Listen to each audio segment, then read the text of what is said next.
Говорот на омраза долго време е, како да речеме, постои култура на неказнивост во нашата земја, што се однесува до санкционирањето на говорот на омраза.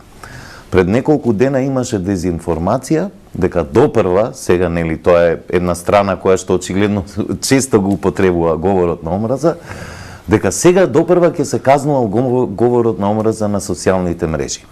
Говорот на омраза е кривично дело.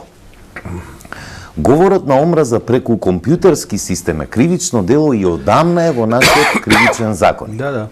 Тоа што нашите институции ретко кога постапуваат, најчесто за жал, кога се предмет на говор на омраза и закани политичари или функционери, тога се постапува и знаеме за неколку случаи каде дури за 24 часа се наоѓаат сторителите, но огромен дел на овој говор на омраза останува неказнет.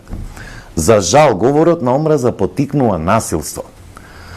Тоа можеме да го видиме почнувајќи од овој случај што се случи вчера, немил настан во собранието, случајот во Битола и така натаму и така натаму. Значи не е тоа нешто што ќе остане во виртуелниот свет и ќе се заборави и ќе остане таму. Во принцип, вие верувате дека кога би имало ефективни судски казни, односно барем постапки и така натаму со некаков крај, дека би се влијало врз намалување на тој говор? Секако, праксата секаде во светот го потврдува тоа. Таму каде што имате консолидирани системи, каде што има реакција кон говор на омраза, кон ширење дезинформации, кон сите овие информацијски нарушувања. Добро, Петрица, ма дали е реално да се очекува дека на вака масивен говор на омраза, бидејќи тоа е стотици луѓе, да не кажам, добро, може би меѓу нив има некои кои што се очигледно онака инструирани, кои што се очигледно, да кажам, повторувачи на говор на омраза. Може ли воопшто